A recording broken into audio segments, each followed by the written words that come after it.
नमस्कार। चलिए आज अर्थशास्त्र के एक बहुत ही जरूरी और दिलचस्प कॉन्सेप्ट को समझते हैं, मांग की कीमत लोच। हम ये जानेंगे कि इसका असली मतलब क्या है, कौन सी बातें इसे कम या ज्यादा करती हैं, और हाँ, कुल व्यय विधि से इसे मापते कैसे हैं।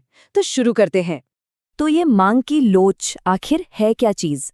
देखिए, इसे समझने का सबसे आसान तरीका है एक रबर बैंड के बारे में सोचना। कुछ चीजों की मांग एक सख्त मोटे रबर बैंड जैसी होती है। मतलब कीमत बदलने पर भी मांग में ज्यादा फर्क नहीं आता, ज्यादा खिंचाव नहीं आता। इसे हम कहते हैं बेलोचदार, यानी इनइलास्टिक। और वहीं दूसरी तरफ कुछ चीजों की मांग एक पतले लचीले रबर बैंड की तरह होती है। कीमत में जरा सा बदलाव हुआ नहीं कि मांग बहुत ज्यादा खिंच जाती है। इसे कहते हैं लोचदार, यानी इलास्टिक।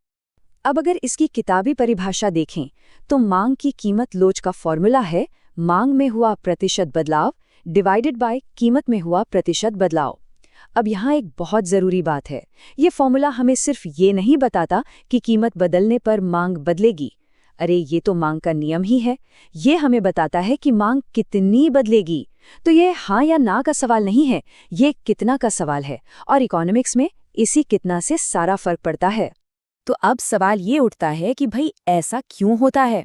क्यों कुछ चीजों की मांग सख्त रबर बैंड जैसी बेलोचदार होती है और कुछ की लचीले रबर बैंड की तरह लोचदार? चलिए अब उन वजहों को, उन फैक्टर्स को समझते हैं जो ये सब तय करते हैं। तो वो कौन से फैक्टर्स हैं जो मांग की लोच पर असर डालते हैं? असल में कई चीजें हैं जो ये तय करती हैं कि किसी सामान की मांग इलास्टिक होगी या इनइलास्टिक। ये फैक्टर्स एक तरह से इस बात का आईना है कि हम और आप, यानी उपभोक्ता, कीमतों में बदलाव पर कैसा रिएक्शन देंगे। आइए इन्हें कुछ कैटेगरीज में बांटकर समझते हैं। सबसे पहले बात करते हैं वस्तु की प्रकृति की। देखिए, जो जरूरी चीजें हैं जैसे नमक या माचिस, उनकी मांग बेलोचदार होती है। कीमत चाहे कुछ भी हो, जरूरत तो पड़ेगी ही। लेकिन एयर कंडीशनर जैसी आरामदायक या लग्जरी चीजों की मांग लोचदार होती है।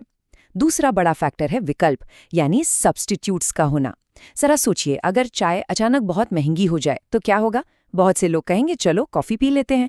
इसलिए चाय, कॉफी जैसी चीजों की मांग लोचदार होती है।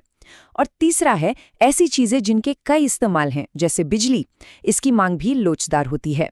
अब आते हैं उपभोक्ता के व्यवहार से जुड़े फैक्टर्स पर। अगर किसी चीज का इस्तेमाल टाला जा सकता है, मान लीजिए घर बनवाना, तो मांग लोचदार होगी। लेकिन दवा जैसी चीजें, उसे तो टाला नहीं जा सकता, इसलिए मांग बेलोचदार है। उपभोक्ता की आय भी एक बड़ा दिलचस्प फैक्टर है। जो बहुत अमीर या बहुत गरीब लोग हैं, उनके लिए अक्सर मांग बेलोचदार होती है, लेकिन मिडिल क्लास के लिए ये ज्यादातर लोचदार होती है। और फिर है आदत। जिन चीजों की लत या आदत पड़ जाए, जैसे सिगरेट, उनकी मांग बेलोचदार हो जाती है। हमारी आखिरी कैटेगरी में कुछ आर्थिक फैक्टर्स हैं। जिन चीजों पर हमारी कमाई का बहुत छोटा सा हिस्सा खर्च होता है, जैसे टूथपेस्ट, उनकी मांग बेलोचदार होती है। कीमत थोड़ी बहुत बदल भी जाए तो कोई ध्यान नहीं देता। कीमत का स्तर भी मायने रखता है। बहुत ज्यादा महंगी या बहुत सस्ती चीजों की मांग अक्सर बेलोचदार होती है। और शायद सबसे जरूरी है समय। कम समय में मांग बेलोचदार रहती है, क्योंकि हमारे पास ज्यादा ऑप्शन नहीं होते। लेकिन अगर ज्यादा समय मिले तो लोग विकल्प ढूंढ ही लेते हैं या अपनी आदतें बदल लेते हैं, जिससे मांग लोचदार हो जाती है। अच्छा, तो अब हम ये समझ गए हैं कि लोच क्या है और इसे कौन सी चीजें प्रभावित करती हैं। अगला बड़ा सवाल है, इसे नापा कैसे जाए। इसके कई तरीके हैं, लेकिन हम डॉक्टर मार्शल की दी हुई एक बहुत ही आसान विधि, कुल व्यय विधि, पर फोकस करेंगे। इस विधि का लॉजिक ना बहुत ही सीधा और कमाल का है। हमें बस ये देखना है कि किसी चीज की कीमत बदलने पर उस पर होने वाले कुल खर्च पर क्या असर पड़ता है। क्या कुल खर्च कीमत के साथ साथ चलता है, या उसके उल्टी दिशा में जाता है, या फिर अपनी जगह पर टिका रहता है। बस इसी रिश्ते से लोच का पता चल जाता है। चलिए पहली सिचुएशन को देखते हैं, इकाई से अधिक लोचदार मांग, यानी जब ईडी 1 से ज्यादा हो। यहाँ एक उल्टा, मतलब विपरीत संबंध देखने को मिलता है। इस टेबल पर ध्यान दीजिए। जब कीमत 2 रुपए से घटकर 1 रुपए हो जाती है तो मांग 4 किलो से बढ़कर 10 किलो हो जाती है। अब यहाँ एक मजेदार बात हो रही है। कीमत तो गिरी, लेकिन कुल खर्च वो 8 रुपए से बढ़कर 10 रुपए हो गया। देखा, कीमत नीचे, खर्च ऊपर। ये जो उल्टा रिश्ता है ना, यही इस बात का सबूत है कि मांग लोचदार है। अब दूसरी स्थिति पर आते हैं। इकाई के बराबर लोचदार मांग यानी ईडी इज इक्वल टू 1। इस हालत में कीमत बदलने पर कुल खर्च पर कोई असर नहीं होता, वो टस से मस नहीं होता।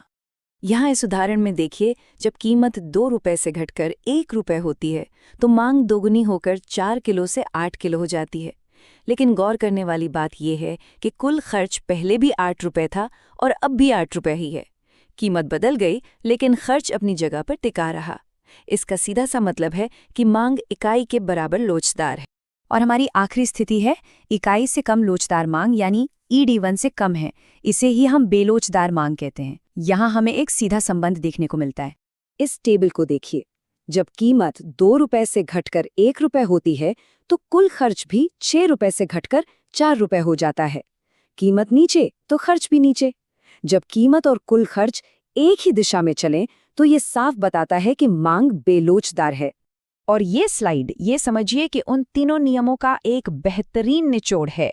अगर कीमत और कुल खर्च में उल्टा रिश्ता है तो मांग इकाई से अधिक लोचदार ED ग्रेटर देन 1 है। अगर कुल खर्च स्थिर है तो मांग इकाई के बराबर ED इक्वल्स 1 है। और अगर कीमत और कुल खर्च में सीधा रिश्ता है तो मांग इकाई से कम लोचदार ED लेस देन 1 है। ये एक बहुत ही पावरफुल टूल है जिसे याद रखना चाहिए। चलिए अब इसी पूरी कहानी को एक ग्राफ पर समझते हैं। ये हमारा कुल व्यय वक्र है। Y एक्सिस पर कीमत है और X एक्सिस पर कुल व्यय। अब बहुत ध्यान से इस वक्र के हर हिस्से को देखते हैं। सबसे पहले T से B तक के हिस्से को देखिए। यहाँ जब कीमत 8 से गिरकर N पर आती है तो कुल व्यय O से बढ़कर A हो जाता है। मतलब कीमत नीचे जा रही है और कुल व्यय ऊपर जा रहा है। ये कौन सा संबंध हुआ? विपरीत संबंध। इसलिए TB हिस्सा इकाई से अधिक लोचदार मांग यानी ED ग्रेटर देन 1 दिखाता है। अब वक्र के बीच वाले हिस्से पर आते हैं, B से C तक। यहाँ कीमत N से गिरकर M पर आ जाती है, लेकिन कुल व्यय A पर ही स्थिर है, अपने मैक्सिमम लेवल पर। कीमत बदल रही है पर खर्च नहीं। इसका मतलब BC हिस्सा इकाई के बराबर लोचदार मांग यानी ED इज इक्वल टू 1 को दिखाता है। और आखिर में C से D तक के हिस्से को देखिए। यहाँ कीमत M से और गिरकर P पर पहुंच जाती है और कुल व्यय भी A से घटकर D पर आ जाता है। यानी कीमत भी नीचे और व्यय भी नीचे। ये सीधा संबंध है जो इकाई से कम लोचदार मांग यानी ED लेस देन 1 की स्थिति है। तो देखा, ये एक अकेला ग्राफ हमें तीनों स्थितियां एक साथ दिखा देता है। तो हमने इस कॉन्सेप्ट को समझा, इसके पीछे के फैक्टर्स को जाना और इसे मापने का एक तरीका भी देख लिया। लेकिन सबसे बड़ा सवाल, आखिर ये सब जानना जरूरी क्यों है? इसका हमारी जिंदगी से क्या लेना देना है? तो संक्षेप में देखें तो हमने 3 मुख्य बातें सीखी। पहली, कॉन्सेप्ट मांग की लोच ये मापती है कि कीमत में बदलाव होने पर उपभोक्ता अपनी मांग को कितना बदलते हैं। दूसरी, फैक्टर्स ये बदलाव असल दुनिया की चीज़ों पर निर्भर करता है, जैसे कोई चीज़ लग्जरी है या ज़रूरत, और उसके कितने विकल्प मौजूद हैं। और तीसरी, माप कुल व्यय विधि जैसे तरीके हमें इस बदलाव को ठोस रूप से मापने में मदद करते हैं। और अंत में ये सबसे ज़रूरी बात है, मांग की लोच को समझना सिर्फ किताबों में पढ़ने वाली कोई चीज़ नहीं है। ये बिजनेस चलाने वालों के लिए ये तय करने का एक फंडामेंटल टूल है कि उन्हें अपनी चीज़ों की कीमत बढ़ानी चाहिए या घटानी चाहिए।